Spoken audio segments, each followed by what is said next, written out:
So Curtis Bissonette, here. Brandon Dipsiwana, Brandon Adams, Dallas Owen, A. Lydia Amos, Here. Louis Johnson, Dion Crawford, Here. Tribal Secretary, Here. Tribal Vice Chairman, Here. Tribal Chairman. Here. Mr. Chairman, you have quorum. Thank you. Go ahead, Dion.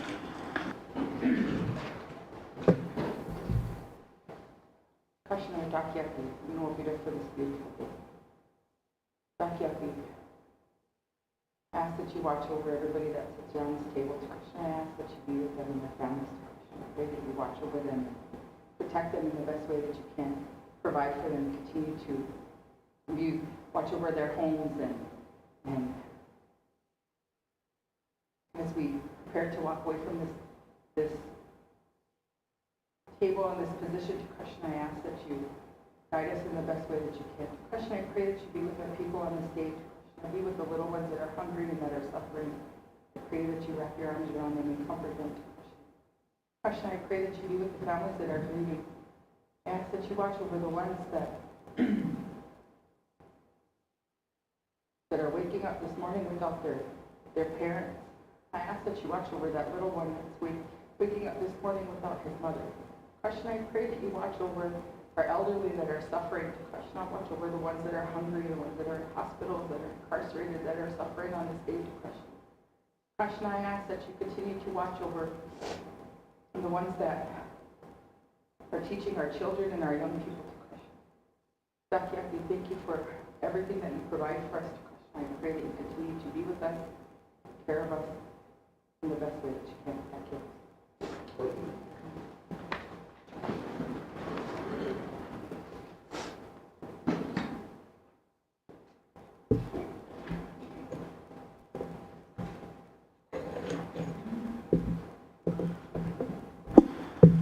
Before I turn the floor over to Jerry to give the Realty office report, I just want to say to my colleague, the Vice Chair, happy birthday to his son. I know he went through a personal storm in his life, and he came through it, and he continues to try his best to move forward in his life. So I just wanted to say that to my colleagues here. And so happy birthday. Go ahead, Jerry. The floor is yours. Good morning, Tribal Council. I have 3 action items. All 3 of these went through RPC. The first 2 went to RPC November 9th. The last one went November 30th.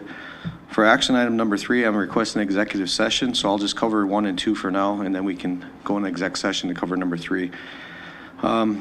Item number 1 is Edward Robertson Land Exchange. He's requesting to exchange 5.92 acres of his land for his current home site of 2.5 acres. There is a remaining balance in the land difference, land values of $1,023.69. We'll pay this out of Section 7. Action item number 2 is Paula Horn Land Exchange. She's requesting to exchange her 7.78 acres of land for her current home site and additional acres of 17.5 total tribal acres. She'll do a contract for deeds for the remaining balance of $20,129.39 over 8 years. I am requesting that motion be pending legal review. I didn't have time to take it to Megan prior to coming here, and I just didn't want to hold it up. I figure once Megan puts her stamp on it and it's got council approval, I'll take it for signature before the end of the year, hopefully. And that's all I have for the first 2 action items. Okay. Members of the council, do you have any questions or comments for number 1 action item that he's proposing? Hearing none, seeing none, is there a motion to approve? So moved by Iagapta for number 1, Edward Robertson Land Exchange. Was that your second by Mr. Vice Chair? Question by Dion. A. Lydia Amos, Yes. Louis Johnson, Dion Crawford, Yes. Curtis Bissonette, Yes. Tribal Vice Chairman, Tribal Secretary, Yes. Chairman, and passed. Thank you, Council and Execs. Number 2, action item for Paula Horn Mullen Land Exchange. If there's no questions or comments, there's a motion to approve. So moved by Dion. Second by Madam Secretary. Question by Yagata. Dion Crawford, Yes. Curtis Bissonnette. Yes. Haley Lehman, Yes. Louis Johnson. Yes. Travel Vice Chairman. Yes. Travel Secretary. Yes. Chairman, motion passed. Thank you, council and execs. At this time, after recommendations of the Realty Manager, Jerry Eastman, is there a motion to go into exec session? So moved by Curtis. Second by Mr. Vice Chair. Question by Madam Secretary.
Yes.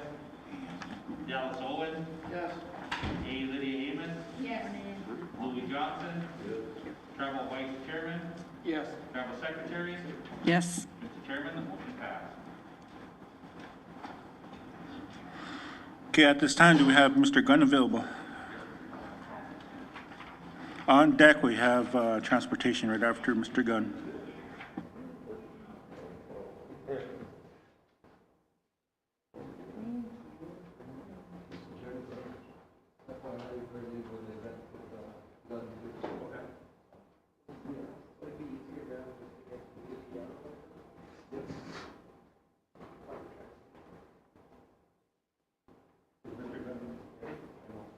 Yep, he said, he just waiting on us to call.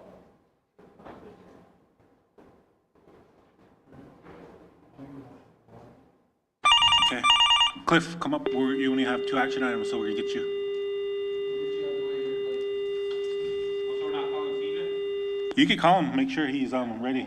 Well, I know he's ready, he texted, he said he's ready whenever we are. Okay. We'll just take his 2. Okay, but first, Go ahead, Cliff.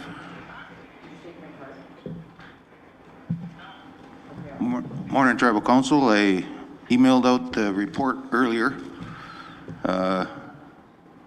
Just 2 action items today.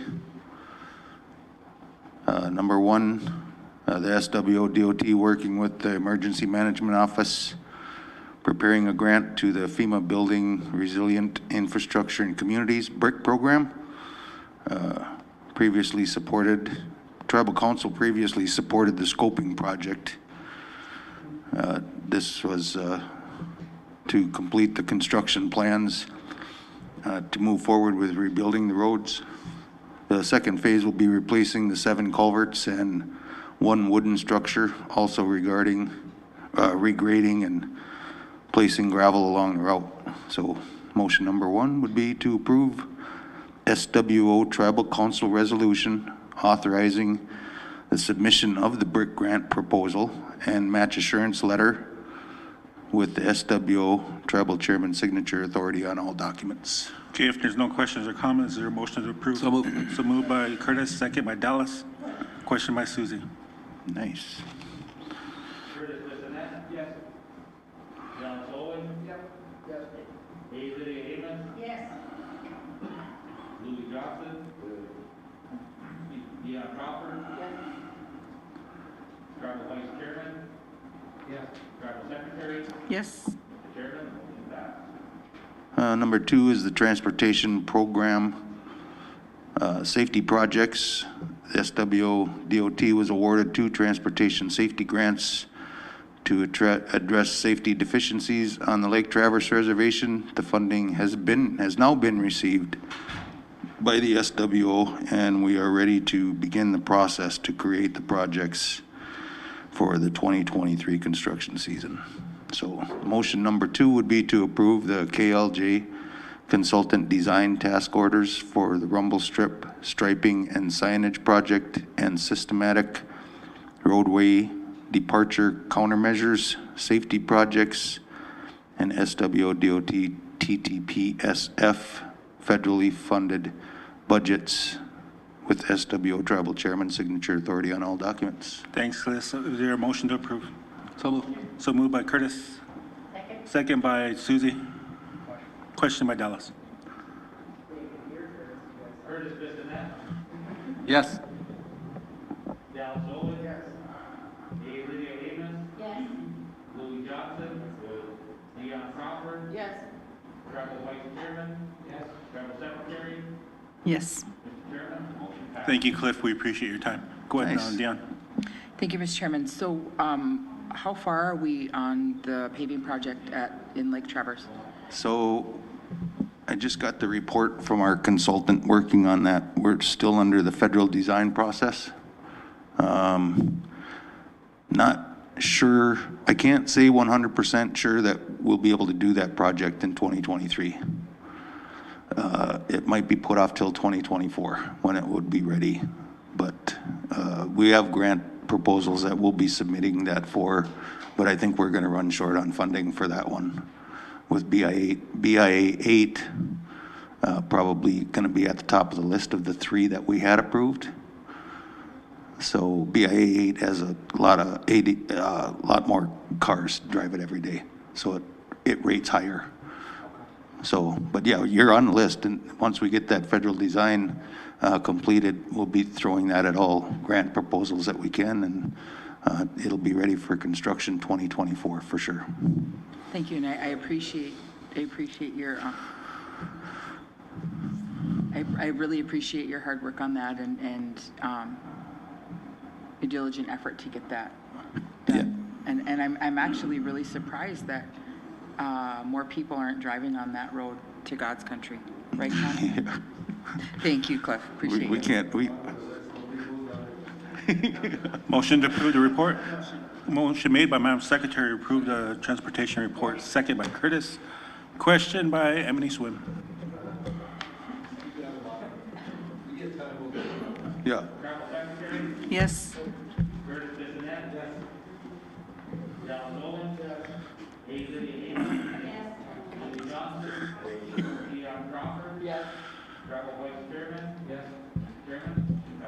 Thank you, leadership. Thank you, Cliff. Yeah, so just to kind of clarify things a little bit, BIA 8 was probably at the top of the list because of the cars that drive it.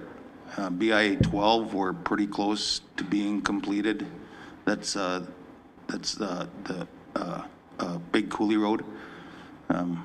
So we've submitted that to a safety grant. There's safety issues with the hill coming down, so hopefully we get funded for that. And then the TTP program will fund the Lake Traverse District Center Access Road and the driveway we included in there, so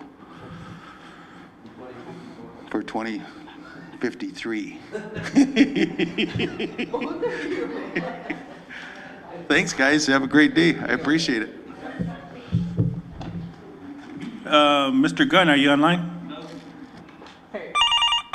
Curtis, you just went to those 143 people down in the chat that voted for you. Hello, this is Steve. Hey, Steve, we got majority of the council here. Your assistant, Curtis from Long Hollow, kind of gave us a heads up that you wanted to go in exec. If that's possible, it should be brief. Okay, if it's going to be brief, that's okay. Curtis? So moved by Curtis to go into exec with recommendations by Mr. Gunn. Second by Dallas. There is no question, we'll go in. Curtis Bissonnette. Yes. Dallas Nolan. Yes. Lydia Amos. Yes. Julie Johnson.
Louis Johnson. Tribal Vice Chairman. Yes. Tribal Secretary. Yes. Motion passed. Mr. Gunn, are you still there? Yes, I am. Okay, we're out of the exec session. Okay, anything else you have for leadership, Mr. Gunn? No, thank you, Mr. Chair. Okay, thank you for your time. We appreciate it. If I don't see you, happy holidays and wish you Yes. a good month. Thank you. You too. Happy holidays, everyone.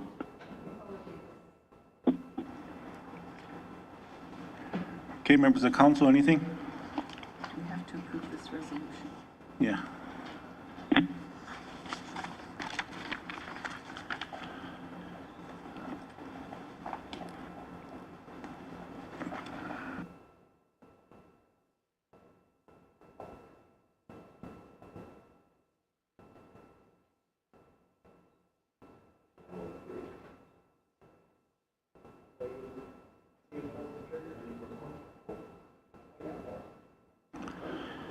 Okay, we have our resolutions. Any questions on the resolutions? If not,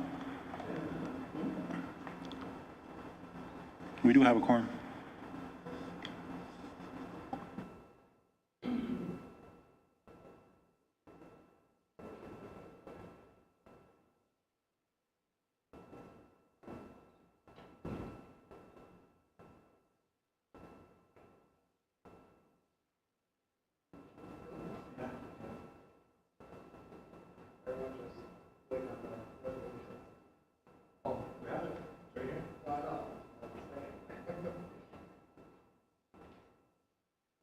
Nobody wants to approve the resolution to amend the premium pay program for eligible workers? So moved by Mr. Vice Chair. Second by Dion. Question by Susie. Tribal Vice Chairman. Yes. Curtis Bissonette. Craig. Dallas Owen. No. Lydia Amos. Yes. Louis Johnson. Dion Crawford. Yes. Tribal Secretary. Yes. Mr. Chairman, the motion passed. Thank you, members of council. Going on to our agendas, we have ordinance work group.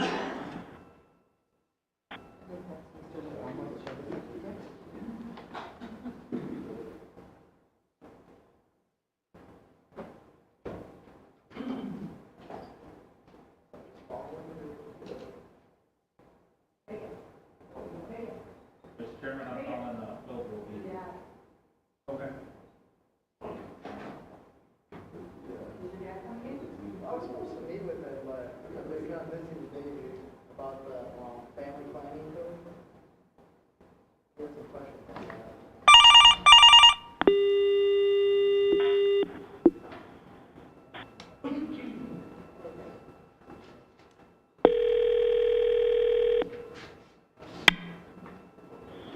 Good morning, this is Phil. Mr. Brodeen, this is Chairman Hopkins. We got majority of council here. We have members of the board of the ordinance work group, along with our legal Megan LaFramboise. So Great. who's the Oh, go ahead. Sorry. who's the spokesperson for the ordinance group? Okay, whenever you're ready, I'm going to turn the floor over to you. Make sure your mic is on. You have a listening audience out there.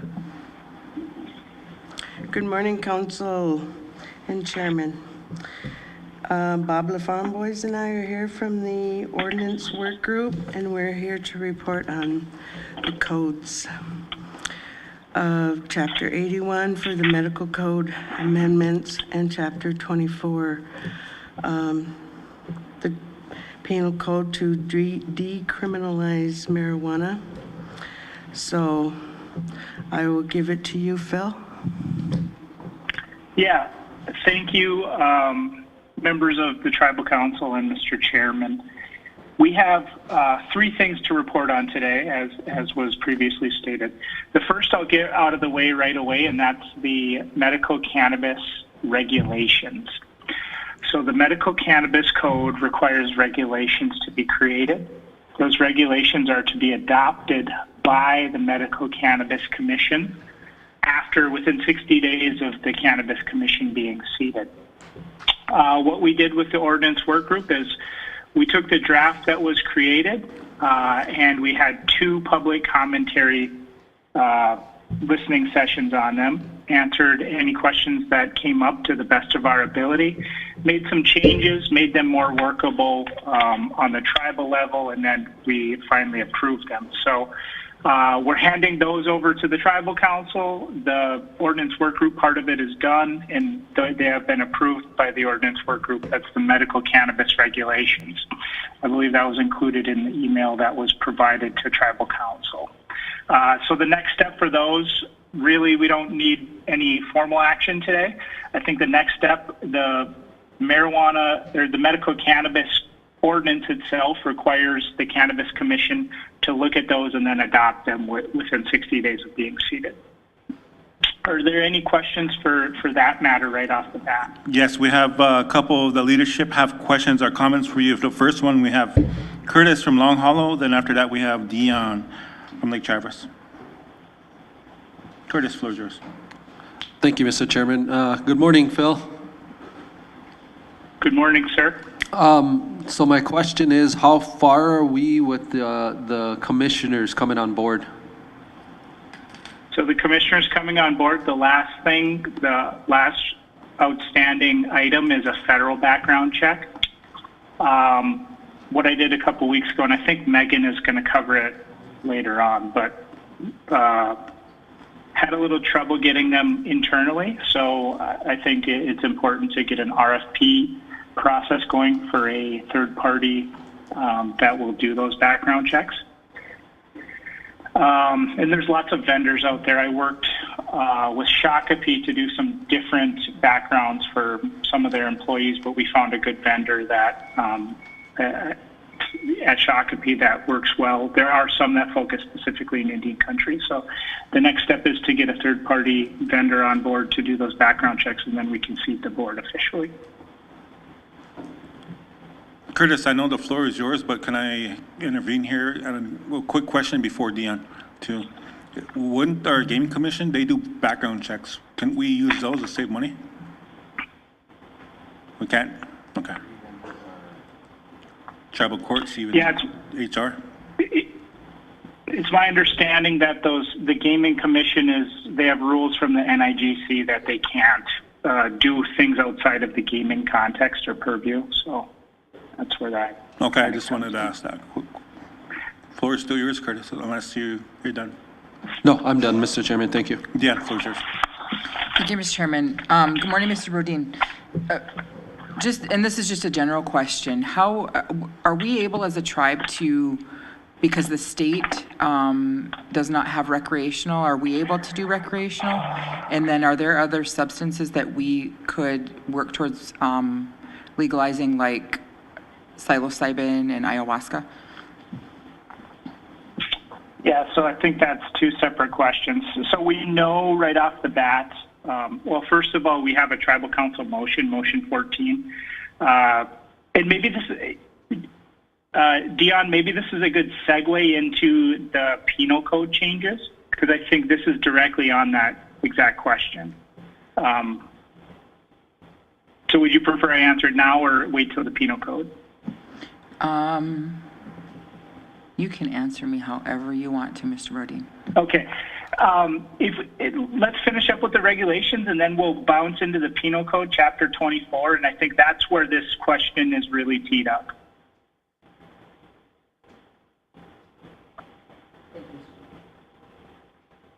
Thanks, Dion.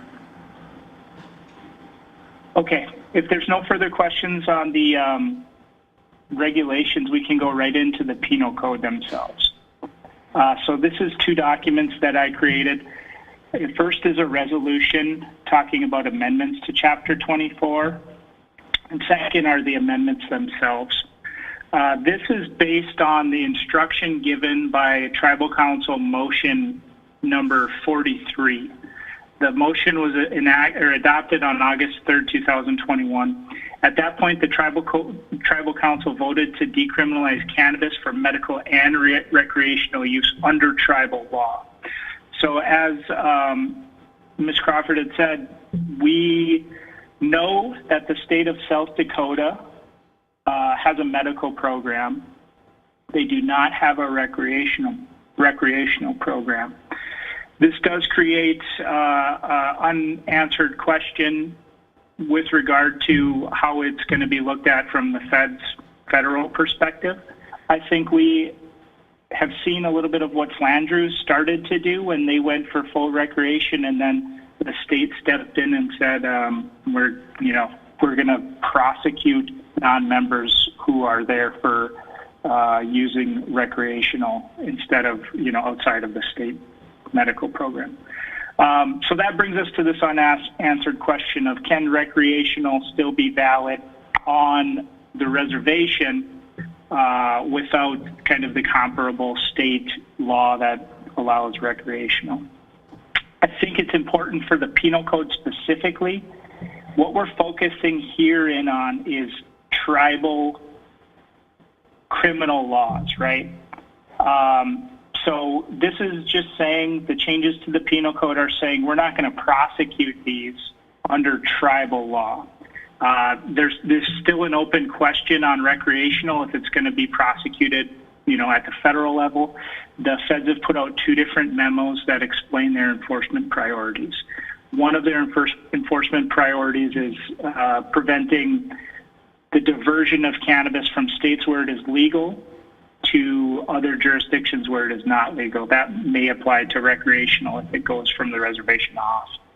So the question is a very good one, and it is still open. Where I think the council, what we tried to do in the penal code changes was carefully decriminalize it at a tribal level, allow some flexibility for the tribe to civilly regulate it, and then we included at the latter part of this some public safety enforcement priority type things that are still considered criminal. It's a long answer, but the question is, it still remains unsettled whether how that prosecution would work. We know that for tribal activities from tribal members on the reservation, if the state lacks criminal jurisdiction, it's either the tribe or the federal government that would prosecute. And as long as you meet some of those federal enforcement priorities, it's unlikely to result in prosecution.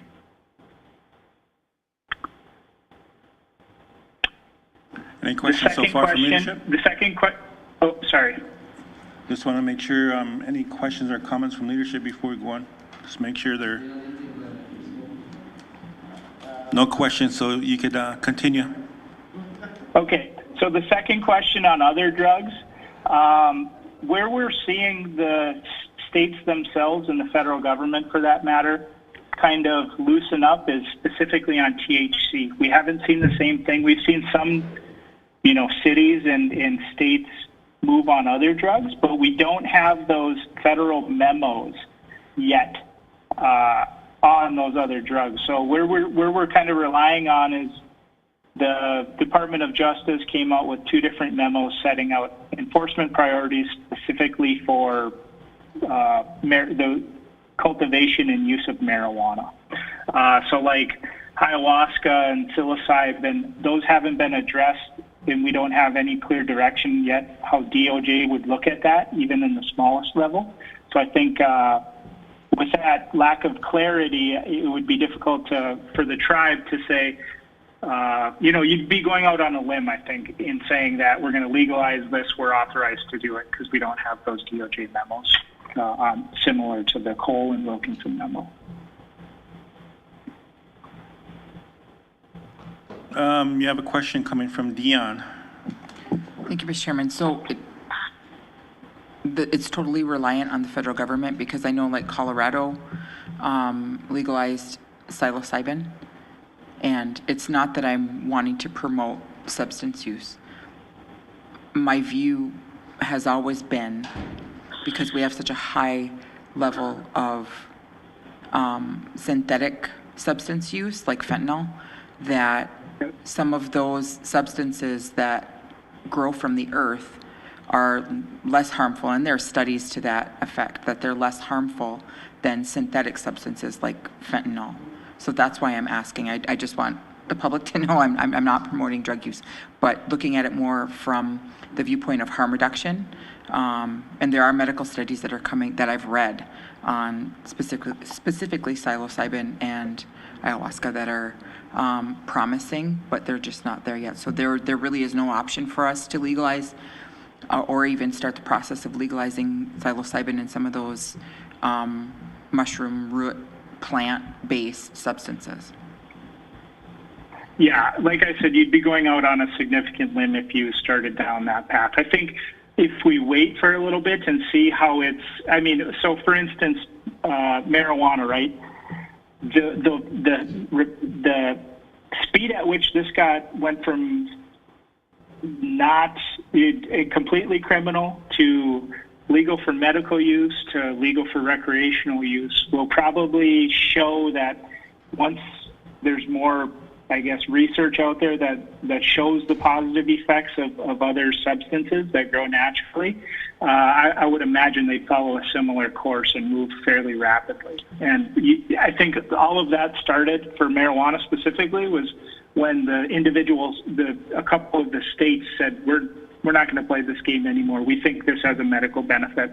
We're not worried about it being even being recreationally used. So I would just wait for a little bit but keep that discussion going and see what happens, how it plays out in other jurisdictions. Thank you, Mr. Birdie. Mr. Okay, LaFramboise, so I'll just 1 second. You have from your work group, Mr. LaFramboise that sits on the board. He has a question, and we got Dallas and we got Curtis. Great. Testing, okay. It's working. From the board's perspective, I guess, as a board member, I'm a little bit concerned because we have not heard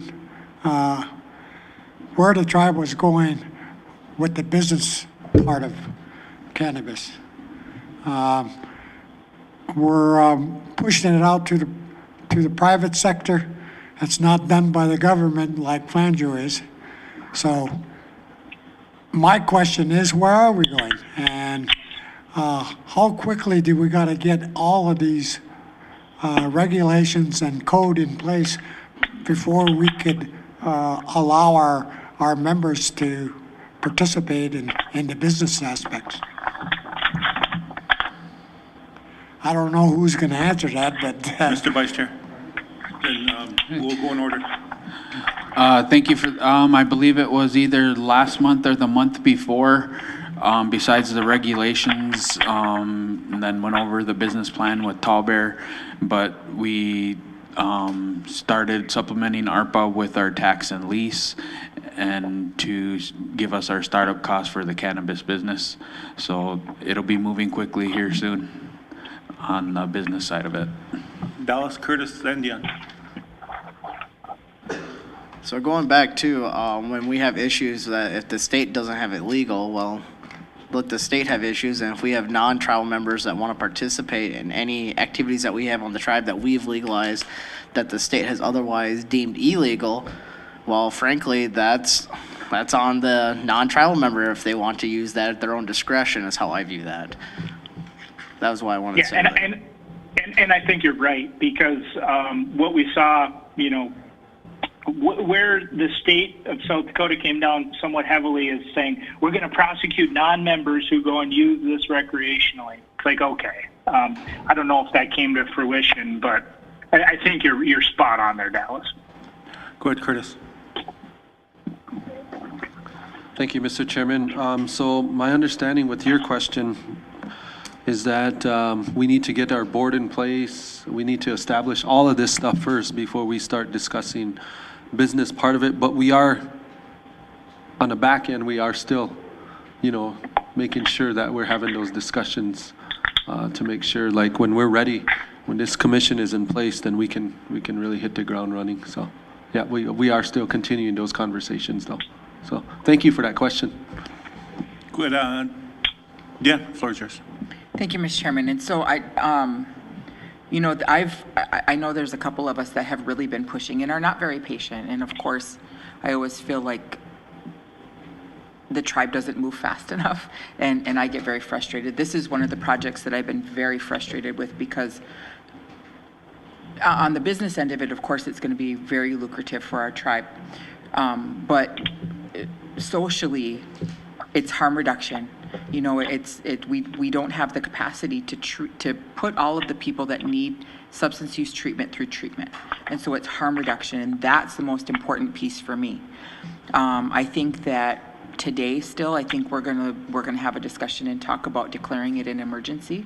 And I've been really pushing to create a position and get somebody hired to just work on this, because it's been 2 years. We started talking about this, you know, I think we passed the code November 3, right? And we just don't move fast enough.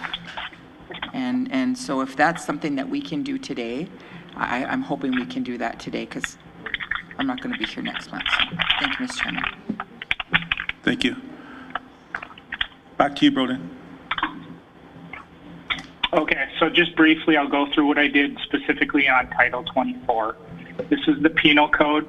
Taking the motion that included the direction, here's what is legal under tribal law if this is enacted. So you can possess 1 ounce or less of marijuana if you're 21 years or older. You can possess more than 1 ounce if you've been prescribed and it's being used pursuant to the medical cannabis code. And you can use, inhale, or ingest marijuana. That really focuses on simple possession, I guess, and then also on the use of it. In the latter part of this section 24-9-06, there are some things in here that you need statements that provide flexibility for the tribe to regulate it. So let's say it's not criminal, but you still want to make sure that it's not being used close to, you know, a school or a sensitive area, things like that. There's kind of the savings clause in here that just says that Realty can civilly regulate it, essentially, is what all of those things say. And then we get into the public safety and enforcement priority provisions, which are still considered criminal under tribal law, pursuant to what we have drafted here. And they follow kind of what the previous code had, but they differ in a couple of different important areas. First of all, it's unlawful for any person under the age of 21 to purchase or have it unless that person has a valid medical cannabis prescription. It's also illegal, similar to alcohol, for anyone over the age of 21 to transfer or give marijuana or cannabis to anyone under 21. And then we get into distribution. C, D, E all relate to distribution of cannabis or marijuana. And since the tribe is contemplating a distribution structure that would be run and civilly controlled by the tribe, I think it's important to still have this distribution, these prohibitions in there. For one, one of the main DOJ enforcement priorities was distribution that is kind of running wild and violating, or I guess being used as a cover for organized crime and things like that. So one way to cut down on that is to make sure that the tribe controls how it's distributed and has a good accounting for where those funds are going and all things like that. So you have distribution for 1 ounce, between 1 ounce and a pound, and then over a pound. They're still prohibited under this code, but it says it can still be regulated pursuant to other tribal laws. And then finally, the final public safety one, and this is directly from the DOJ's enforcement priorities, is drug driving or operating a motor vehicle while under the influence of marijuana.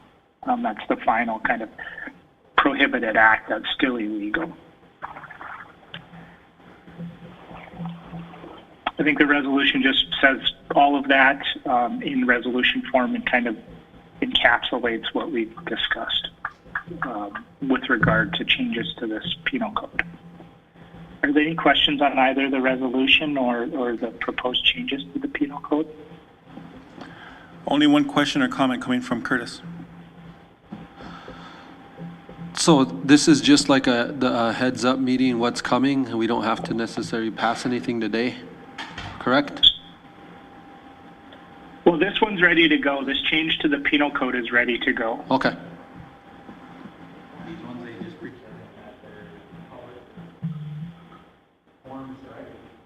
They had public forums and all that stuff, so it's ready to go for council for approval, right? All right. All right, council. Floor is open for motion made by Dion to approve. Second by Dallas. Calling for a question. Question by Buffalo Lake.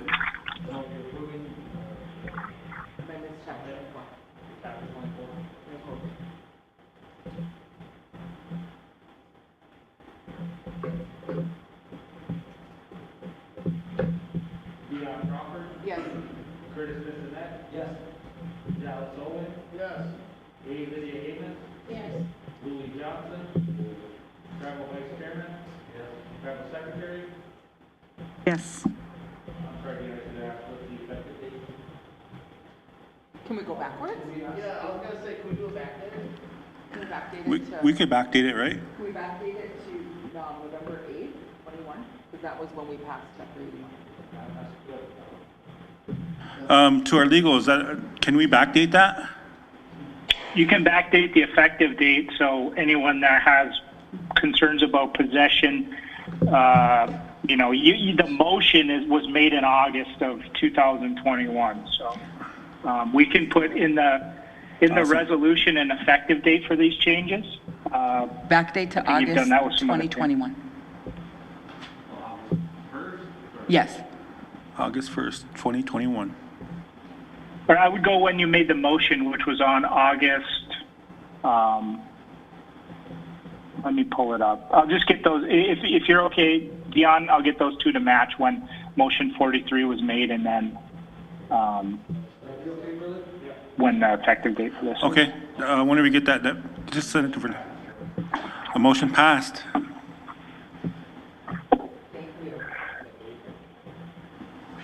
Okay, and the final thing that I have. Brilliant.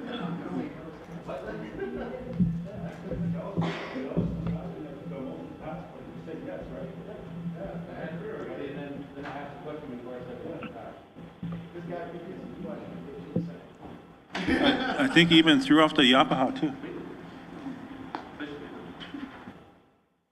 Okay, anything else coming from the ordinance root group? The final thing is two minor changes to the cannabis code, the medical cannabis code. There are two areas that required additional clarification. I've provided both the redlined version of the document, but also the proposed resolution. I think the best way to look at this is Chapter 81, is to look at the proposed resolution. And there's two issues that that are addressed through the resolution. First, I came out and talked with various members of the council when we're talking about the commission itself, and they suggested the appointment of an additional commissioner to serve as an alternate in case something happened where one of them couldn't be seated and there are important things coming up. So that's what the First Amendment really does, is allows the tribal council to appoint an additional tribal member to serve as an alternate for the Cannabis Commission. Okay, before you go on, just 1 second, we got a comment from Lake Traverse. Go ahead, Dion. Thank you, Mr. Chairman. So this came up and I just visited with Megan, and she said because I'm not going to be here and I was one of the ones appointed that I'm going to make a motion appointing Brandon Adams to serve on the Cannabis Commission in my place. I think in my talks too with him, he's okay with it too. I know he's out sick and he represents all agency district. Motion made by Dion. Second by Susie. Question by Mr. Vice Chair.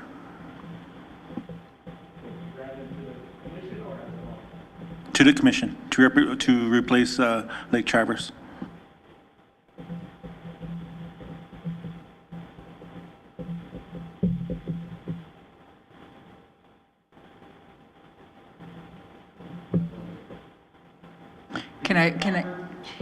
Berlin, can I amend that to appoint Curtis Bissonette as the alternate? Well, you just said you wanted it.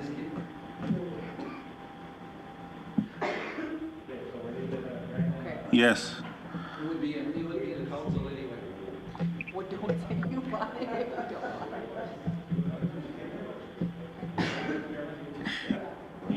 it. Yes. Yes.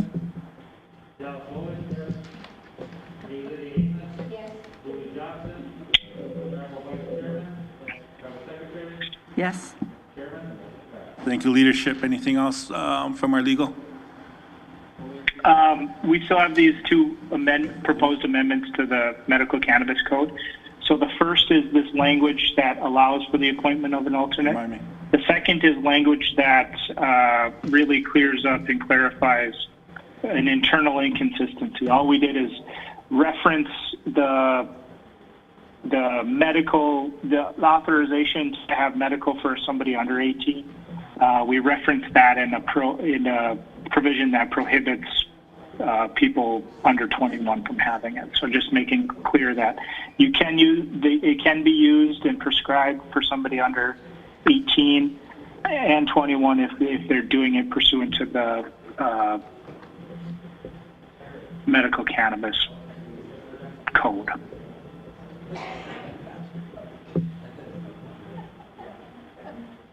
Okay, members of council, before I ask for a motion to approve for an alternate, can we make a motion to approve the amendment to Chapter 81? The two changes. So moved by Dallas. Second. Second by Curtis. Question by Madam Secretary. Okay, so you're approving the resolution and approve these changes. Yes, the two changes.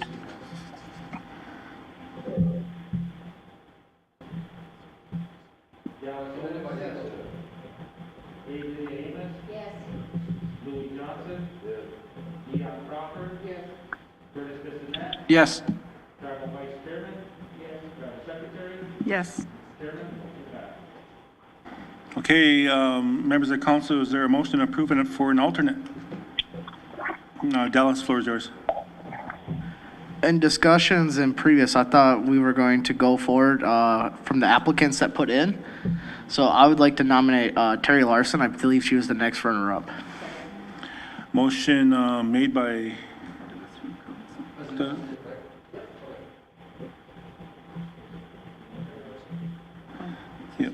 Yep. Motion made by Dallas, second by Dion for Terry Larson for alternate. Question. Question by Dallas, or Curtis. Sorry about that, Curtis. I'm getting hungry. Dallas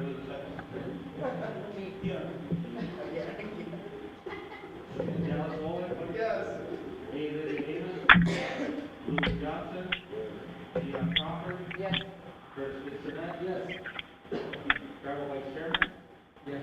Tribal Secretary? Yes. Chairman? Sorry about that, Louis. All this information, and go ahead. From the ordinance work group, anything else? Anything from our legal before we move on to back to our agenda?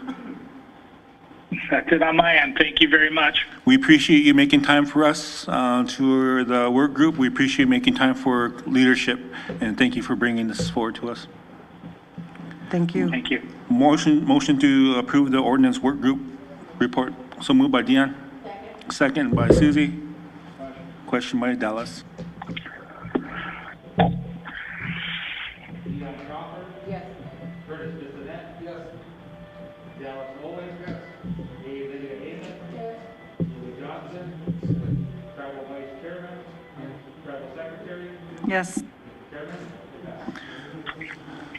All right, members of council leadership, before we go on break, because right now we have enrollment office, we have the legal office with Mark Van Norman. We might do a working lunch, so with Mark Van Norman with the stuff that he has. But But before we go on break, I just want to let everybody know. President Biden has ordered the flags to be flown at half staff across the United States today for December 7th of 2022, from sunrise until sunset today in honor of the National Harbor Remembrance Day. Today marks the 81st anniversary since the attack that brought the U.S. into World War II. The system Wapton Oyate has had 271 documented SWO tribal members serve in World War II. We have multiple sets of family members who all joined. To name a few, we have the Wanas, the Hills, the Robertsons, the Owens, and we have our own Smiley Shepherd, the USMC sergeant who joined out of Wilmot, South Dakota, and was 29 years old the day the Japanese attacked Pearl Harbor. He was our only documented tribal member who was there. He was interviewed in 1992, but preferred not to talk about it. But he was a member of the 2nd Marine Air Wing Station in Iwa Field, Hawaii. He came home and married Helen and went on to have 8 children. Smiley Shepherd Jr., his son, U.S. Army, who served in Vietnam War, grandson, Eric Shepherd, who is our Assistant Wapton Housing Director. And if you look at Smiley's service, a picture of Eric has an uncanny resemblance to his grandfather. They come from a long line of service to our country. The tribe did send him and his wife Helen over to Hawaii to attend the 50th anniversary, and I believe he got to take a fellow Hawaii WW2 along with him.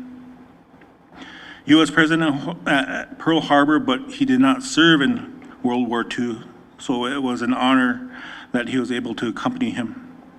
We'll send out a picture with this announcement and a show at the paper. On a side note, 3 affiliated tribe are over in Hawaii right now participating in the Pearl Harbor Parade. And next year, we were invited to take our honor guards, the SWO honor guards, to participate. So with that, I want to thank Jerry Upsall and our honor guards and for next year. And I want to thank Jerry Upsall and also to our honor guards and our veterans for all this stuff and their commitments to continue to work within our community to serve the best way they can, and it will continue. And I appreciate the veterans that continue to be, hopefully, the sergeant at arms in our future meetings. And it was an honor for them to sit here and attend with us and be with us here. So Jerry Upsall, if you're listening out there, I appreciate your service to continue. I remember when I was a tribal secretary when I hired you, and since then you did a great job for the community and brought a lot to that program. So, and I hope you many years of service, along with all our veterans. So with that, I want to thank you. So we'll take a break until we have enrollment office. If not, we'll have okay. If not, we'll have a recording secretary report on her if she's not here. With that, Madam Secretary, before we go on break.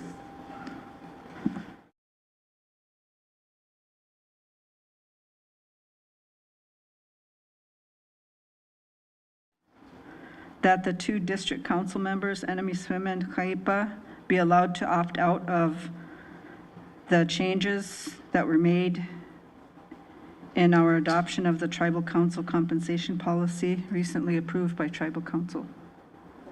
Motion made by Madam Secretary, second by Dion. But before I call for a question, questions coming from Emily Swim. So as I opposed it before, I mentioned that I wanted to bring it back to the district. And I did bring it back to the district Saturday. And I told that to several individuals that while the district was unhappy about the situation, but they were ultimately happy that I brought it back to be presented at the district, and they made no motion for or against. And talking with other constituents, if it's going to pass, then I should get it. Thank you. Dallas, go ahead, Dion, floor is yours. Then after that, we have Susie. Thank you, Mr. Chairman. I think, I was happy that it came to the floor because this is the way Congress does it, that if there are pay increases, that it is done by the previous body in an effort to free up the next council. So when this was brought, it was actually, could have been to your benefit because this body here of outgoing lame ducks, as Louis calls us, would have been able to have the foresight moving forward and understanding that this position comes with a lot of responsibility, and that this position is worth that salary. But I think when we take the stand that, well, I voted no, I'll take the salary, but we're going out in public and we're saying, well, I voted no and I fought against that, and you're fighting against the ones that, and separating yourself from everybody else and putting the blame on them, but then accepting the salary, accepting the benefit of that, when you've already put the responsibility and and allowing them to be, allowing everybody else to shoulder that blame and then accepting that salary. I think that in and of itself really needs to be shown to the community, because that's not the way to handle it. And I think what Madam Secretary is saying is that when you took such a stand against it, but then are going to accept the salary, I mean, people need to know that as well, because you pointed the finger at all of them. Thank you. Thank you, Dion, but before I go to Yagapta, is it okay for Emily to rebuttal for that before I call upon you? Okay, go ahead, Dallas, floor is yours. Again, do I believe that it should have came up the way it did? No. And I mentioned it should have went back to the districts. I mentioned that. And I know several of you have said, well, that's your decision to make. Well, I made my decision to bring it back to my district. That is my representative duty, is I brought it back to my district. And at the end of the day, they made no motion to rescind it. And so when you say that I put the blame on all of you guys, I simply stated, because I got many calls, well, did you vote yes? No, I voted no, because I wanted to bring it back to the district. And that's what I did. I followed through on that. And if you guys take offense to that, well, that's on you guys. Then don't accept the salary. And so moving forward, that's just how it is. I'm sorry to say. Ultimately, I referred back to the failed constitutional amendment that was supposed to say overwhelmingly any salary increase go back to districts. Yes, it failed, but the percentage-wise of that, a majority wanted it back at the district. And so that is the route I chose to take. And so it's whatever at that point. Go ahead, Susie, then Dion. I just wanted to address this issue because I went out into the public last weekend and there were some very unhappy people with the vote that I made. Since I've been sitting on council, I've made 3 major mistakes on my voting. And I'm not going to mention names, but I made my vote and I did not take it back to the district. I mean, I wasn't in a position where I was able to do that. And I made a lot of people very unhappy in my district. So if you remember right, when we were going to vote on this today, I looked at Curtis and I told him, I'll help you guys out and I'll vote yes. I mean, I said it in a joking way, but I did vote yes. But I too feel that I need to take it back to my district, and we didn't have a district meeting. I would feel more comfortable asking my district to vote on how I'm going to vote. So my vote may change when I do take it back to the district. Thank you for allowing me to explain my position on how I voted that day. Dion, then Madam Secretary. Thank you, Mr. Chairman. And I think, for the representative from Bikuli, you're here every day. You do extra work at your district. You assist many of your district members. And you don't ever talk about that. I see it. We see the hard work that you do. You're diligent with your ex officio duties. You have a lot of your district members coming in and out. Susie, you're here every day. When it storms, you work very hard. As your colleague, I think that you deserve that. Now, and I will also, and I'm probably going to get beat up over this. I think the two that voted no probably voted no because their time in attendance is very poor. And maybe they feel that they don't deserve it. But I know that, and once I finish speaking, I'm going to run to the restroom. But there are some that are here every single day. Thank you, Mr. Chairman. Before you go to the rest, I'm going to call for a question after Madam Secretary, then give it to Dallas. Okay, this is a completely new motion. The other motion already passed. The tribal compensation policy resolution is done and signed. So my motion read that they be allowed to opt out. So you can opt in, you can opt out. There's nothing preventing that. But I believe that the tribal council deserves a salary increase. They haven't had one since 2006. And they don't get any other benefits other than the salary, as far as monetary from anything else. We took the annual leave away. We took a lot of things away from council in 2019 when Curtis started. We took away the annual leave. The FICA had been reduced by half at that time.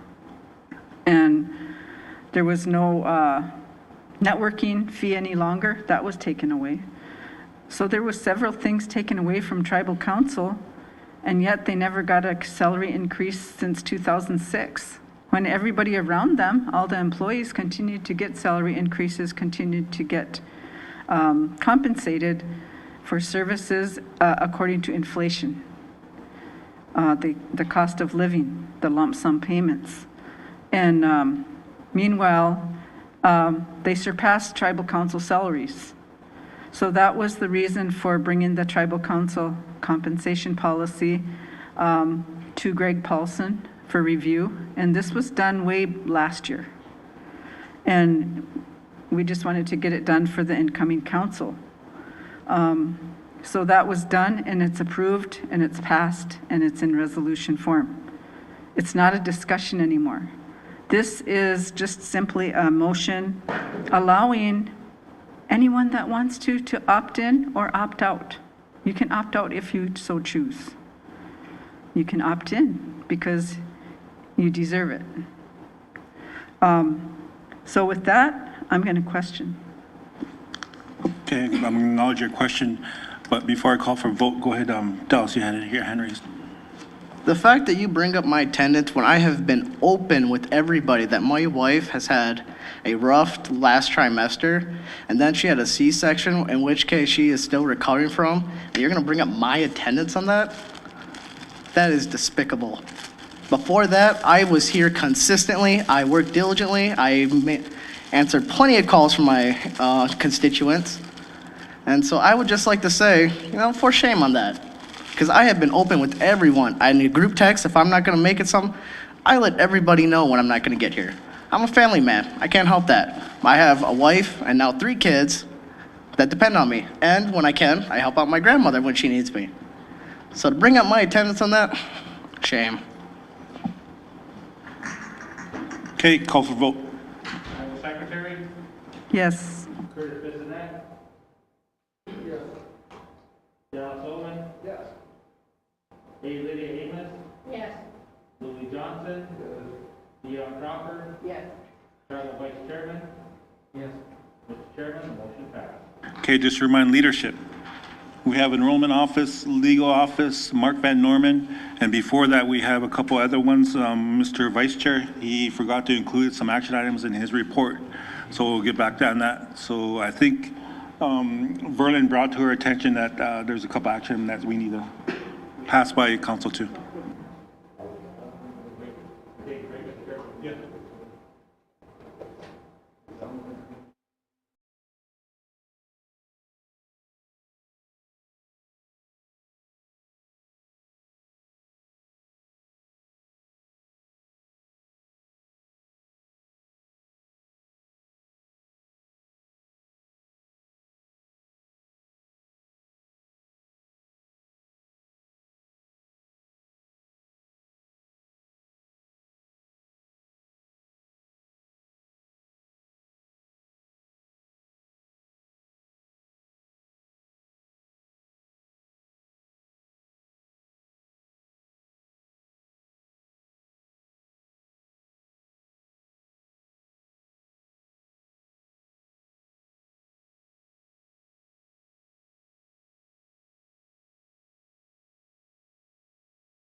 Grinch. Can you hear me? Don.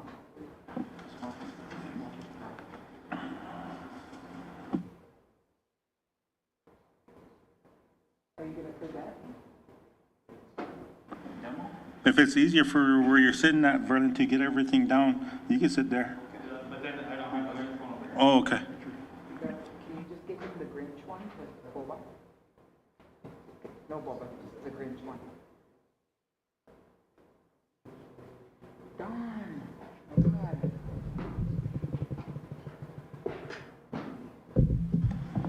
Darn.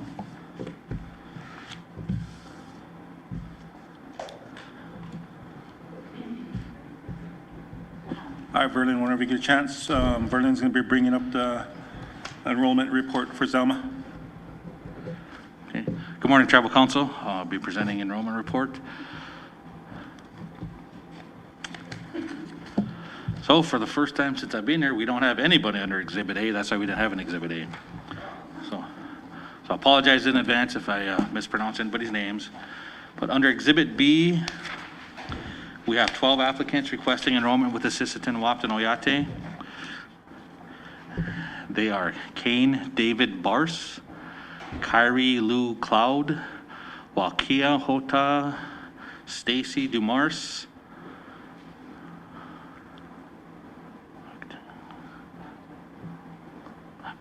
Macton, Julius Eastman, Prophet Patience Leviticus Godfrey, Sitomni Waka, Iojajawi Hill, Chandler Shane Compeska, Brooklyn Jules Soloway, Laquetta Rose Snow, Leanne Ray Snow, Paula Ray Wana, Mia Marie Lynn White. Under Exhibit C, we have 13 applicants requesting enrollment with Assistant Wapton Oyate. Caleb Wayne Brushbreaker, Drew Marie Genia, Cheta Benjamin Goodbird, Daniel Jeremy King Rivera, River David Kirkaldy, Don Marie McBride, Carmelo Dwayne Popsadora, Shea Heidi Porter, Wapasha James Prozer, James Edward Red Eagle III, Blessin Sawyer Renville, Cedar Jacqueline Schonsberg, and Duante Jean St. John. Under Exhibit D, we have 2 individuals requesting relinquishment from the Assistant Wapton Oyate. They are Joshua Lewis Brown to enroll with the White Earth Chippewa, and Philip Little Owl to enroll with 3 affiliated tribes. Okay, members of council. Motion for Exhibit A, there's 0 applicants made by Mr. Vice Chair. Can we just skip to Exhibit B? There's not an Exhibit A to approve. Exhibit B. Second. Second by Curtis. Question by Dion. Tribal Vice Chairman? Yes. Curtis Bissonette? Yes. Dallas Owen? Yes. A. Lydia Amos? Yes. Louis Johnson? Dion Crawford? Yes. Tribal Secretary? Yes. Mr. Chairman, the motion passed. Members of council, there's a motion to approve Exhibit C that's made by Mr. Vice Chair. Second by Curtis. Question by Dallas. Tribal Vice Chairman? Yes. Curtis Bissonette? Yes. Dallas Owen? Yes. A. Lydia Amos? Yes. Louis Johnson? Dion Crawford? Yes. Tribal Secretary? Yes. Mr. Chairman, the motion passed. Motion made by Mr. Vice Chair to accept Exhibit D with 2 relinquishments. Calling for a second. Second by Dion. Question by Iagapta. Tribal Vice Chairman? Yes. Curtis Bissonette? Yes. Dallas Owen? Yes. A. Lydia Amos. Yes. Louis Johnson. Dion Crawford. Yes. Tribal Secretary. Yes. Mr. Chairman, the motion passed. Okay, Tribal Council, starting today, we had 14,689 enrolled tribal members. With today's 25 enrollees, we had 2 relinquishments from today, and then from November, we had 13 on the deceased report, which brings our total to 14,699.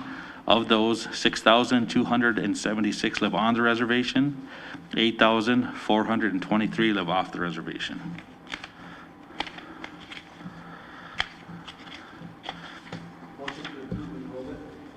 So moved by Kakiza Haska to approve an enrollment report. Calling for a second. Dallas, second.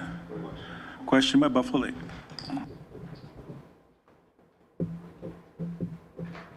Curtis Bissonette. Yes. Dallas Owen. Yes. A. Lydia Amos. Yes. Louis Johnson. Excuse me. Dion Crawford. Yes. Tribal Vice Chairman. Yes. Tribal Secretary. Yes. Mr. Chairman, the motion passed. Okay, Council, if I can sneak in a motion here. IT gathered quotes for computers for the new incoming council. We had 3 bids. The lowest is with Dell, and that total for 10 computers and all the accessories is going to be $20,110, and then I'll just bill each to the 7 council, go to their budget, and then 1 to each executive office. So the total will be $20,110. So moved, Mr. So Chairman. moved by Kakiza Haska. Second by Mr. Vice Chair. Calling for a question. Question by Madam Secretary. Curtis Bissonette. Yes. Dallas Owen. Yes. A. Lydia Amos. Yes. Louis Johnson. Dion Crawford. Yes. Tribal Vice Chairman. Yes. Tribal Secretary. Yes. Mr. Chairman, the motion passed. Okay, who's next? Thank you, Tribal Council. That was for your report. Thank you for giving that report on behalf of the enrollment. Right now, we have legal. Okay, she's still working on her amendment, so I'm going to turn it over to Mr. Vice Chair. Hey, Council, I got a couple of budgets that I need approved. They're grants. The first one is the Fish and Wildlife, the Keeps Eagle. We need a motion to approve $151,161. Floor is open for any questions or So moved. comments. Okay, moved by Curtis to approve. Second by Dion. Calling for a question. Question. Question by Mr. Vice Chair. Curtis Bissonette. Yes. Dallas Owen. Yes. A. Lydia Amos. Yes. Louis Johnson. Dion Crawford. Yes. Tribal Vice Chairman. Yes. Tribal Secretary. Yes. Mr. Chairman, the motion passed. Okay, Mr. Vice Chair. And then the last one is for the Fish and Wildlife invasive species for $110,655. So moved, Mr. Chairman. So moved by Emily Swim. Second. Second by Kakiza Haska.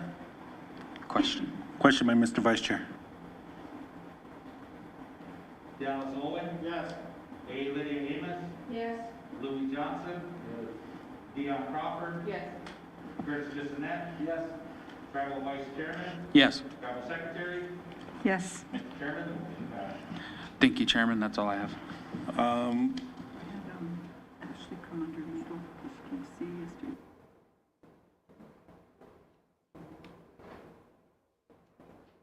Let's go into exec. Verlin, what was that with the boards and committees that we needed approved by council? If Tribal Council wants to authorize bonuses for the boards and committees, lead a motion for that. Typically, it's been $250. We usually do that every year, so any questions or comments from leadership?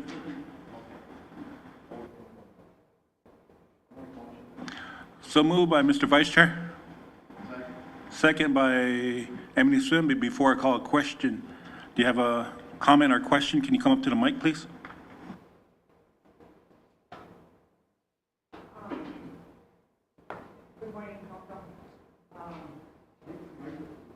Can you use the microphone because you have a listening audience out there, please? Thank you.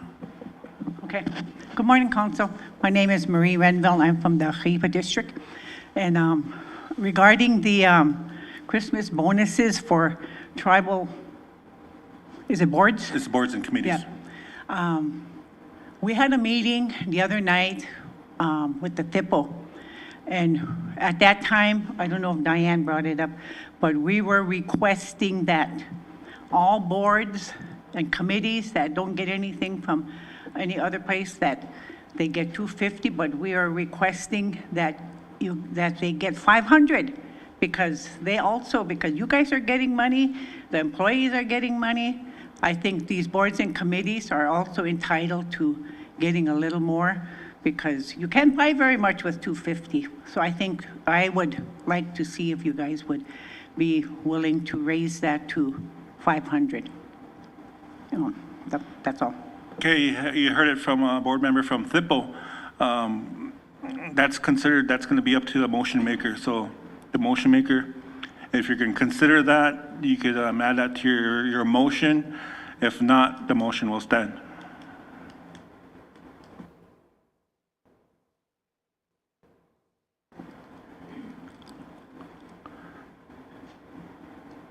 Hear no change, calling for a question. Question by Dion. Tribal Vice Chairman? Yes. Curtis Bissonette? Yes. Dallas Owen? Yes. A. Lydia Amos? Yes. Lily Johnson? Deanna Crawford? Yes. Tribal Secretary? Yes. Chairman? Mr. Vice Chair, floor is yours. Hey, Marie, I just wanted to respond to that. I know it's tough to make that decision right now because that's with gaming funds, and our gaming funds are pretty tight right now with all the stuff that you mentioned. That's all ARPA funds, which is still there. But with the gaming funds, I'll look it up to see if there's actually feasible to do it. So I'm not saying it's dead in the water, but just to let you know, I can look at that for you. Thank you, Mary. Go ahead, Kakiza Haska. Mr. Chairman, I'd like to just put on the record a motion to make it a priority for our wellness center in this next term, and to bring forth the plans and make sure that we're making that a priority. I think it's been a long time coming, so that's my motion. I just want to put it on the record to Second. make it a priority. Thank you. Well, motion made by Curtis, and it's going to be going into a second by Dion. Calling for a question. Question by Mr. Vice Chair. Curtis Bissonette? Yes. Dallas Owen? Yes. A. Lydia Amos? Yes. Lily Johnson? Deanna Crawford? Yes. Tribal Vice Chairman? Yes. Tribal Secretary? Yes. Mr. Chairman, the motion passed. Yeah. Anything else from legal? Is legal already? Or Mr. Vice Chair, did you? Yeah, just a comment or a suggestion. I know cannabis is a big thing on our block, but to help things going, how we do emergency stuff, like in an economic emergency, if you guys want to declare that, it'd make it easier to start gathering information and stuff for you guys.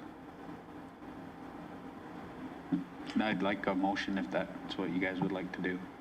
Motion made by Mr. Vice Chair. Second. Second by Dion, but before I call for a question, I want to make sure our recording secretary has his motion.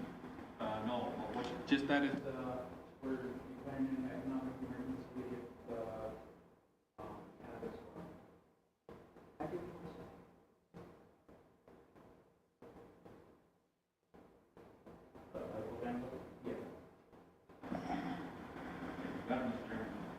All right, that's, I want to make sure, Vernon.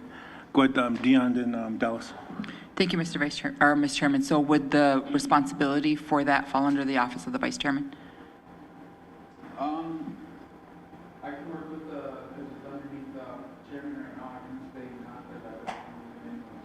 So it'll stay under the office of the chairman? Okay, just making sure. Thank you. Dallas, floor is yours. My question is, we made motions going this forward. Why does it need to be a motion to make it an emergency when I thought council's kind of already made it a priority? I'm just curious, what kind of change does that create?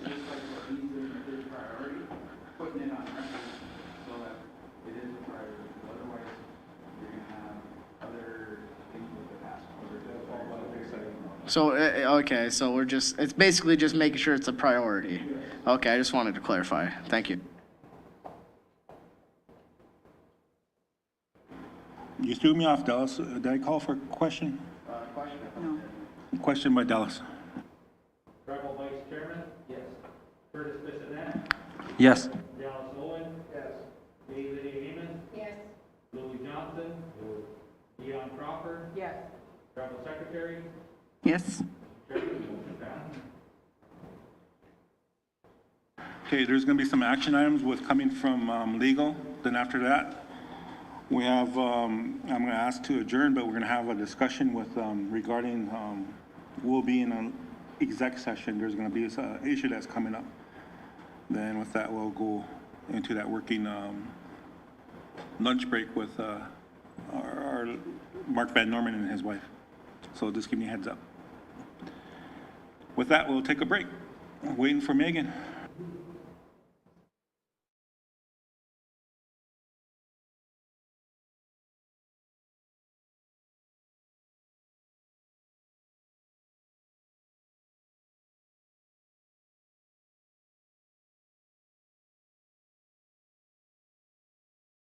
I think we need to go into executive session now, just to hear this family out. And,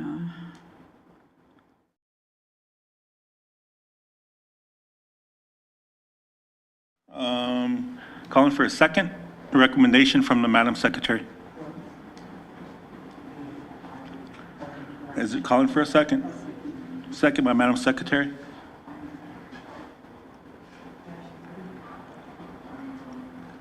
If there is no question, I'm going to call for vote. Question by Kakiza Haska. Dion Crawford? Yes. Curtis Bissonette? Yes. Dallas Owen? Yes. Lydia Heyman? Yes. Louis Johnson? Tribal Vice Chairman?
To come out of the exec session made by Emily Swim, second by Long Hollow. And Buffalo Lake question, and that was at 12 p.m.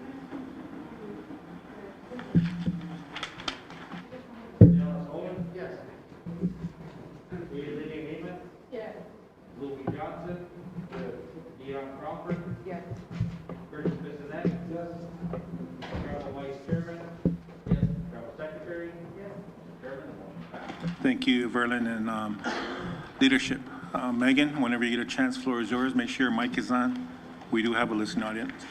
Great. Good afternoon, Tribal Council. I have a few action items. We'll start with Chapter 80.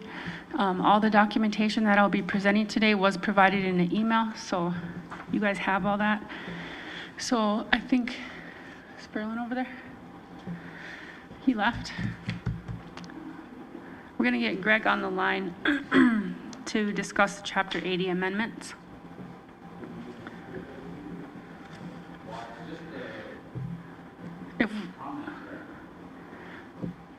Yeah, it's all the, well, we had a second round of comments made through the ordinance work group. We did speak and go through those with Gypsy, Haipa Council, or ex officio. So we did discuss those. So today we're just addressing the, if anyone has any comments or just to address that motion made in 2019 regarding Chapter 80 by previous council. So Verlin, do you want to get Greg on?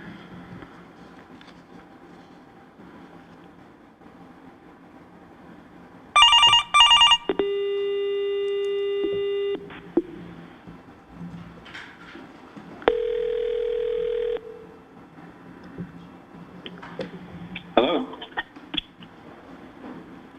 Hi, Greg. Hey, Greg, appreciate you online. We have Megan, the majority of the council here. Oh, great. Great. Hi, Greg. Hi, everybody. So we're here, our first action item for discussion is Chapter 80. I did provide that to Tribal Council, so they do have that. And we're just seeking any comments or from council or just moving forward on that motion made in 2019. Okay. Council, do you need a short summary, or are you? I know we've met about this and made some minor edits, I think, but they were geared towards taking council out of the picture even further. But is council interested in a short summary, or do you just want to do questions and answers, or? If it's okay for the leadership, can we, just for the purpose of our listening audience, can you do a short summary for everybody, please? Absolutely, I can. Yeah. Thank you, Chairman. So, as you know, Council, there are a number of tribal entities seeking to raise revenue, develop the tribe's economy, employ tribal members. Dakota Western Corporation, SW Plastics, Fuel Inc., Agency Village C-Store, DNDC, just to name a few. And I think the general notion with Chapter 80 or any other way of organizing it is that a highly qualified executive officer and a highly qualified board with oversight responsibilities is required for each to succeed. And I think rather than having, a executive officer and a board for each entity, there also could be a centralized function, and that could help the system operate in becoming more efficient and then having more consistent practices. So here, several Indian tribes and many states have developed their own economic development authority. And generally the purpose is to develop that government's economy, to grow revenues, and to broaden employment opportunities. The form of an economic development authority could be a tribal agency, which this one is, a corporation, a political subdivision, or other entity. But this is unlike a traditional corporation. The corporations, their purposes are usually private. They usually are just focused on a profit. And I think here the Economic Development Authority has a public purpose, not a private purpose. And while profit is nice, it's really focused on a broader goal of developing the economy. And so as for this ordinance here, it's not just a business.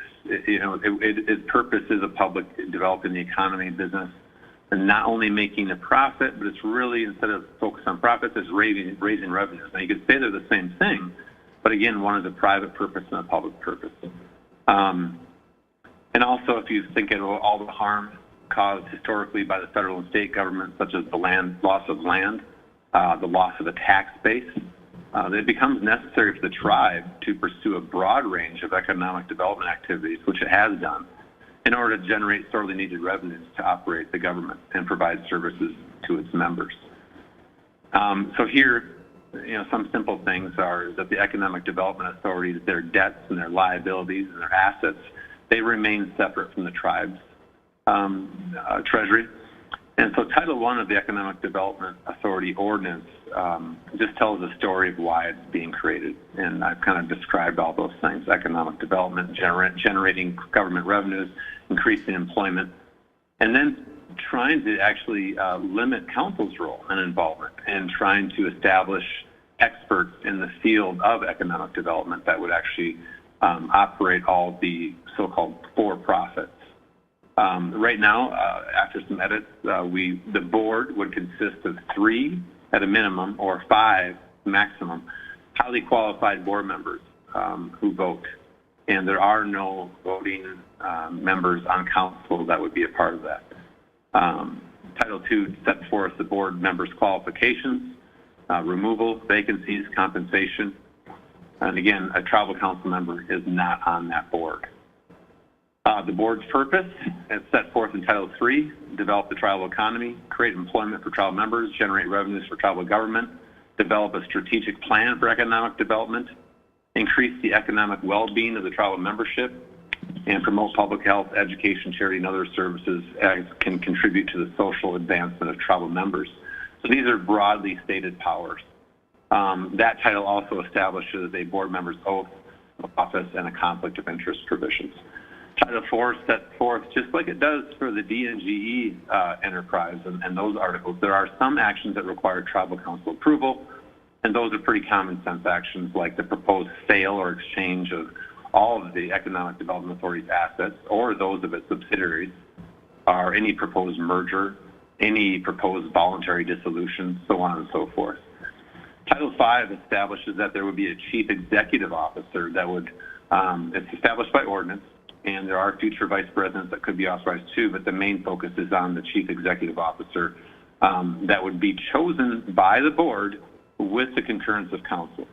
And so that means there would be several eyes on finding this person that you want to operate this. And that's kind of consistent with what I've told council from the get-go, is that whatever corporation or Section 17 or any organization you have, its purpose is really important, but just as important is to identify that leader that is going to lead the Economic Development Authority. There are some operational requirements in Title VI. The Economic Development Authority must maintain its business agency village, have to have the same fiscal year as the tribe, and is subject to an annual outside independent financial audit. The Economic Development Authority provides monthly reports to Tribal Council and an annual report to the General Council. They have regular meetings and with their subsidiaries as well, and they have to coordinate their efforts with the Reservation Planning Commission so the efforts aren't duplicative or contrary to each other. There's no shares being issued, but the Economic Development Authority is wholly owned by the tribe. No personal ownership interest is possible. And there's express delegation of the tribe's sovereign immunity for the Economic Development Authority. And the Economic Development Authority and any of its subsidiaries, they would remain legally separate from one another. And the ultimate goal, as set forth in Title 10, the revenue distribution, is for the EDA to earn enough revenue to distribute money back to the tribal government, much like Ho-Chunk does.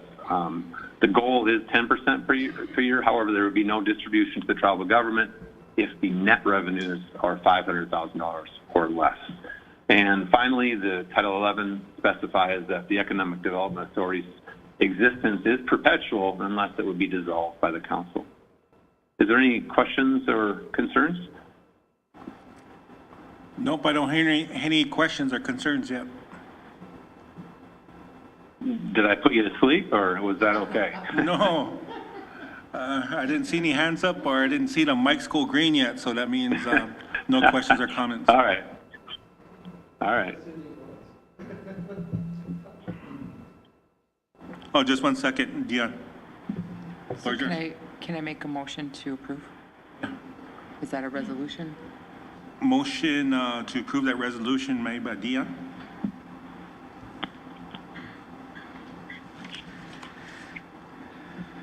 Calling for a second. This is for chapter 80, correct? Mm-hmm. Second by Emily Swim. Question by Susie. Yeah. Leon Crawford? Yes. Curtis Bissonette? Yes. Dallas Mullen? Yes. Lydia Heyman? Yes. Louis Johnson? Tribal Vice Chairman?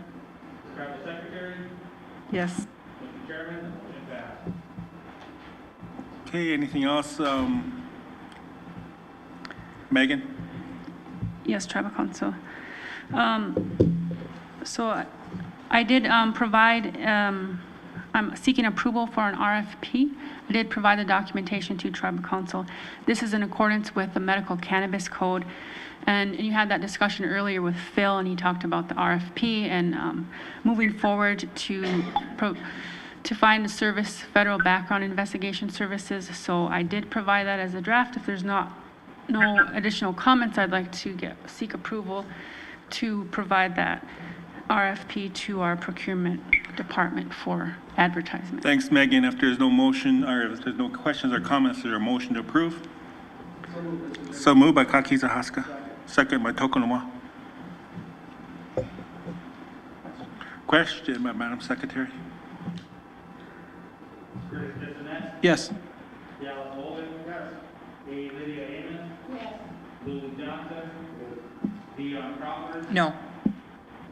Travel Vice Chairman. Travel Secretary. Yes. Chairman, motion passed. Go ahead, Megan. In addition to that, Tribal Council, I have attached documentation relating to a few payment requests that the council has heard previously. One of them is in regards to Richard Tallbear. He did provide additional documentation, which I provided to Tribal Council, relating to the task 3 under the contract.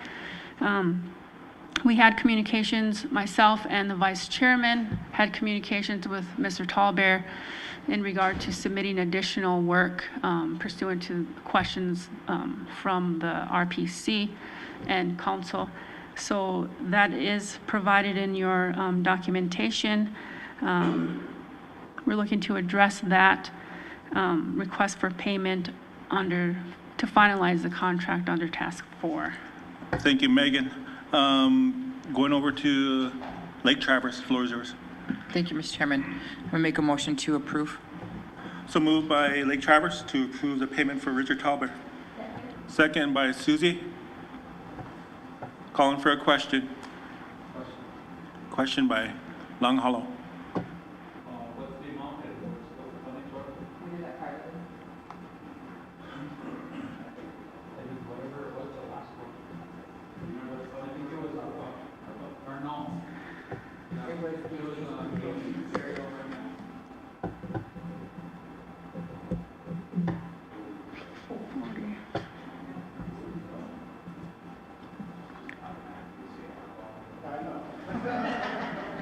Dion Crawford. Yes.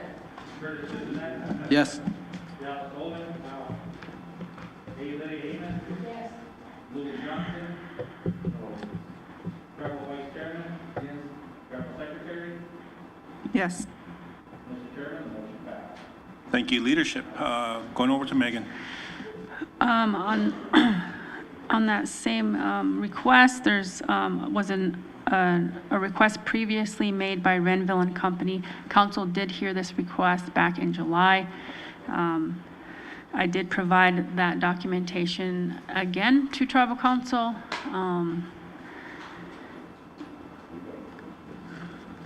And so that was a request for that contract. Okay, any questions or comments regarding the Renville payment? Hearing none, seeing none, is there a motion to approve? Oh, sorry about that. Madam Secretary, floor is yours. Vice Chair, was this, all these jobs completed? Yeah, the audits I seen with no findings. Sorry. Yeah, the audit came back. It was clean, just the policy findings, but there's no monetary findings. So he did a good job with the audit prep for the auditors to get it done. And then also the indirect cost was done, and then I believe Chairman filled out that application to send back. And he is working also on the next indirect cost and the audit. Well, actually, I think they're just in the questioning phases again for 21. But all the stuff for 20, yes. Floor is still yours, Secretary. I yield, thank you. All right, go ahead, Dallas, floor is yours. So is this for stuff that he did prior, or is this stuff he's doing with you now? No, this is previous. Previous, just double checking. When he was under contract before I got Yeah, here. I just wanted to clarify. Yep. Okay, thank you. If there's no other questions, council, I'll make that motion. Motion made by Mr. Vice Chair. Second by Curtis. Question by Susie.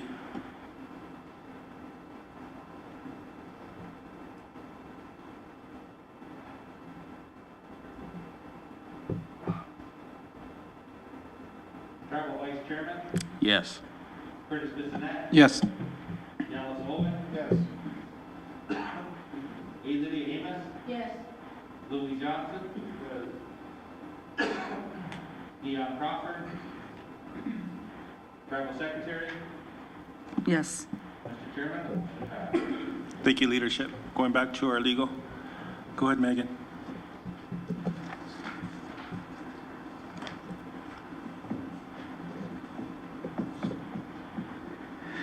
So beyond that, Tribal Council, I do have a few contract issues. I did provide the council with a draft contract. An interview was conducted on December 5th for an applicant for the attorney position. The applicant, Anthony Mestis. I have drafted that contract document. Today I will be asking if there's no questions for approval of that contract and to authorize the chairman to execute that document. Okay, floor is open for a motion to approve for that contract for hire with my signature. So moved. So moved by Curtis, second by Dallas. Question by Susie.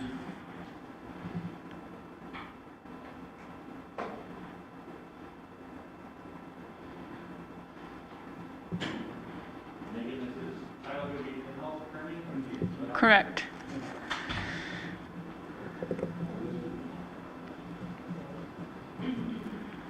Curtis Bissonnette? Yes. Dallas Bowen? Yes. Katie Lydia Hayman? Yes. Lily Johnson? Leon Crawford? Tribal Vice Chairman? Yes. Tribal Secretary? Yes. Chairman? Motion passed. Thank you, leadership, for approving that contract for in-house, for giving Megan some help in that office. I know she's been swamped with work, so appreciate you bringing that forward, Megan. Yep. The floor is yours. Thank you. Tribal Council, I have one more contract. Approval for Clarence O'Berry. Mr. O'Berry is affiliated with MIDI Enterprises, a business arm of the MHA Nation. I did draft a contract per council motion number 65 passed on September 14th. I've provided you that draft. However, neither motion addressed whether this was to go through the sole source process or the RFP process. So I have also additionally provided you a sole source document. It was drafted by Vice Chairman. That was also provided to the Procurement Department. And at this time, motion to address that and the sole source or RFP. Before you get your motion, Megan, Correct. you got some comments coming from leadership. First, going in order, Curtis, and after Curtis, I'll go to Dallas. Thank you, Mr. Chairman. The question I have is, if they are providing services for the tribe, is there a reason for a sole source or not? If they're providing, well, not resources, but like a partnership type, entering in a partnership with the tribe to, help in our business assessments, what have you. Is that defined as a sole source? A partnership would be a different document. Currently, this contract document is for services, so there is payment involved and certain services. So that would be something different if from the procurement policy. Mr. Vice Chair, did you want to add to that for clarity? Yep. What you want to do would be changing a policy to clarify what sole source is going to do, and that's what our next meetings are going to be about, not just procurement, but all the accounting manual and all that. And that's what they're working on now. And then she has the letter, though, that, right, for the sole source? Yep, I did provide that letter to council Yeah. as well as to procurement department, and that process that's needs to from me. happen. The letter's from me, and then that's going to be the sole source for that. Floor is still yours, Curtis. Thank you, Mr. Chairman. So, yeah, it does kind of entangle with everything else. So I would definitely maybe in January looking at that and just clarifying that for not only us, but, you know, everybody else at the tribe here is, that are submitting those with the procurement office. So thank you for that clarification, Mr. Vice Chairman. Go ahead, Dallas. Was this ever advertised then?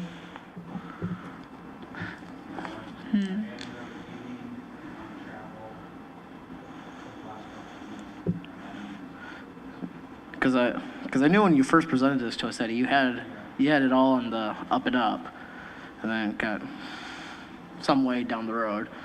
So I just want to double check with that, because then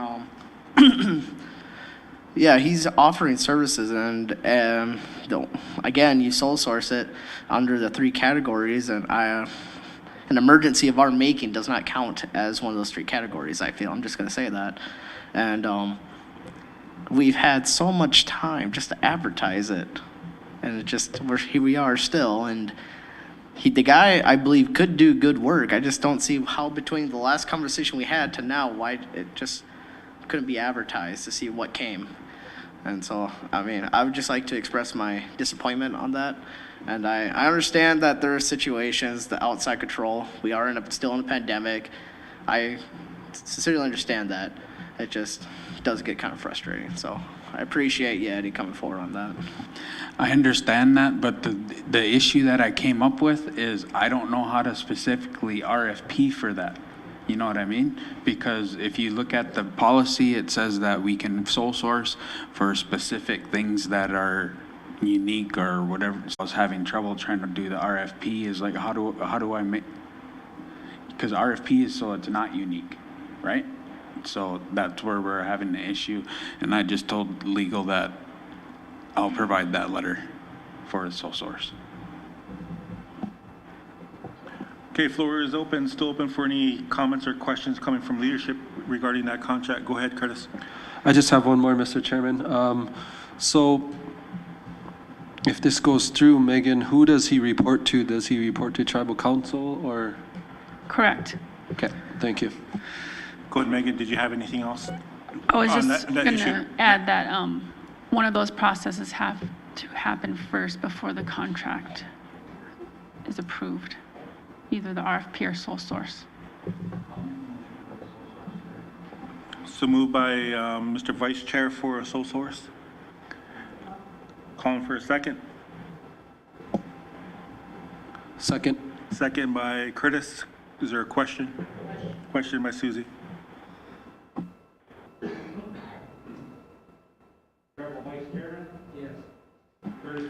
Yes. Dallas Owens, no. A. Lydia Amos. Yes. Louis Johnson. Dion Crawford. Tribal Secretary. Yes. Chairman, motion passed. Anything else, Megan?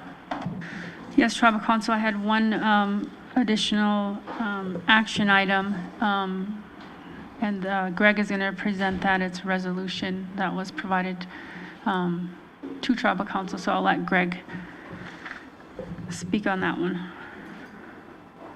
Greg, floor is yours, if you're still on. Yeah, I'm still on. I'm just wondering if we need to discuss some of this in executive session, perhaps not all of it, but some of it.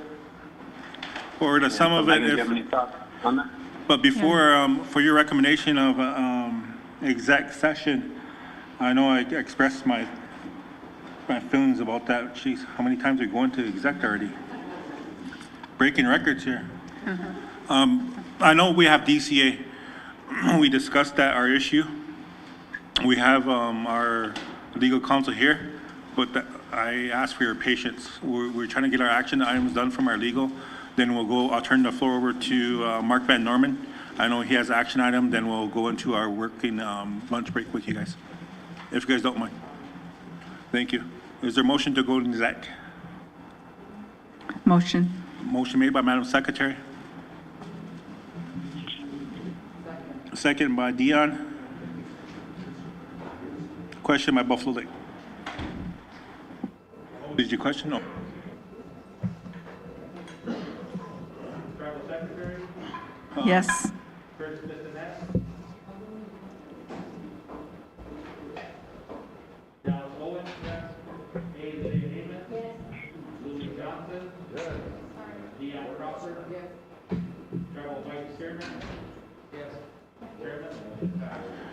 since you're flashing that Chicago Bears jersey over here, you could stay in here.